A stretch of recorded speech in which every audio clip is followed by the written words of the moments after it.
Hey everybody, Eagle Run 23 here. Beautiful day in Texas. Check out my jacket here. Got a little heated vest from Tidewe.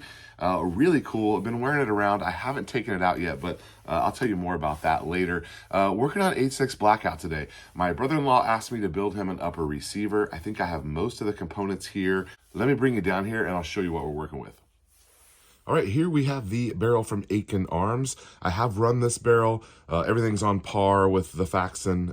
Perfectly fine barrel. Cool logo on there. This is the 1-in-3 twist, which is the same as Faxon. The SAMI specifications are not coming in 2024, and Hornady is not really going to be a part of it. I'm hoping that someone else picks it up and runs with it, but for now, Q, as well as the rest of the industry, are pretty much focusing on this 1-in-3 twist. There have been some talks about a 1-in-5, and you can even get a 1-in-5 barrel from Mostech if you want to try that out. So only differences here between the Aikens and the Faxon. Aikens is using the 5/8 pitch, which is like the 308 style pitch on the threads here, and the gas block journaling here is a 750, and you can contrast that with our 16-inch Faxon barrel. This is the one that my brother-in-law is going to run, 1-in-3 twist, and this uses the larger M18 thread pitch, which is pretty specific to Faxon and this caliber. Faxon journals are a little bit larger. They're the 875, and you got to make sure you have the right gas blocks for those because those are not interchangeable. Now, between these two barrels, you can see that the shorter gas tube will run here on this 12-inch. That's a pistol length. And then more of a, I think that's a mid-length or a carbine length for the Faxon. I like to keep several gas tubes and gas blocks just over in my drawer. I don't want that to stop me from being able to build. Turns out in this case, I have all the gas tubes that I need, but I don't have the right adjustable gas blocks because you do want to run adjustable just to make your life a little bit easier. There is some tuning required, especially when you're talking subs and supers.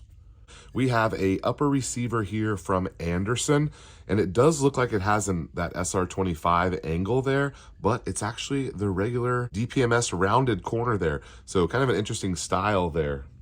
Also, big thank you to Anderson. They also sent in a handguard, and this is a 15-inch handguard, which will go for our 16-inch barrel and do, I think, just fine. We'll have a little bit of poke, plenty of room for his muzzle device, which is the next thing on the list. So he is working on his suppressor, and so in the meantime, got to have a muzzle device of some sort on there. This was in stock from Faxon. These are a little hard to find because they are that M18 and the big 338 size in there. So these are a little difficult to find if you can't get the exact Faxon one. There are a couple other ones that are out there, but I've used this one. You just make sure you don't want to tuck them in your handguard because they will destroy your handguard. Ask me how I know. So I think we have everything that we need. My gas block will be arriving today from AT3 Tactical. I ordered 3 or 4 of them in a couple of different sizes so I can keep building. My word to you is if you are considering building an 8.6 Blackout, build an 8.6 Blackout. The ammo companies, right now, I'm recommending Steinel, Aikens, Howworks. Those are the 3 brands that I have the most amount of experience with. Back a year ago, Gorilla was one I was shooting a bunch of. I had a ton of their ammo in. I haven't seen any Gorilla stuff in the last 6 months. I just haven't got any in. And I've been mostly focusing on these guys. They're using the Maker bullets. They're doing a really good job. They all have Varog brass. Load development with Howworks is just off the chart here. They've got a lot of offerings, 285, 300 in the subsonics, and then he is really playing with the supersonic stuff. There's a 185 CX bullet. This is really interesting to me. He said these were just crazy accurate, 160 grain TTSX, and then a supersonic 210, and I probably shouldn't be showing you this one. This one's coming out down the road.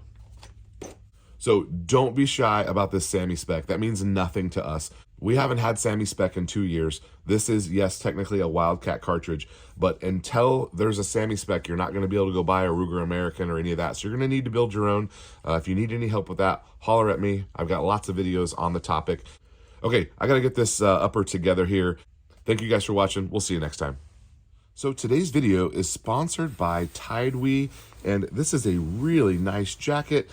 Quality seems on par with anything. All the threads and stitches and zippers all seem to be really nice. Got a little pull tab on there, lots of pockets. The secret here is that this vest is heated. It's got a battery pack right here, and there are heating in the neck and the back and the chest. Just really fun to wear this thing and stay warm. Comes with this battery pack, plenty of charge to last you for a full hunt. So this battery pack fits right in here, and if it dies, most of us have an extra, which is no big deal to swap it in there, swap one out, but you come over here to your button, you hold that down, and then you're gonna end up getting a couple of different levels. So there's a high, a medium, and a low, and then you hold it down, and it turns off. So just at the touch of a button, you can change your heat level. Been wearing this around the house. I'm taking it with me when we go hunting here in a couple days, and we'll test it out. It's not super cold here in Texas, but some of the mornings and evenings, it could be down into the 30s or 40s, and a little vest like this with some heat might be perfect. But check out Tidewe. I think you will like this product.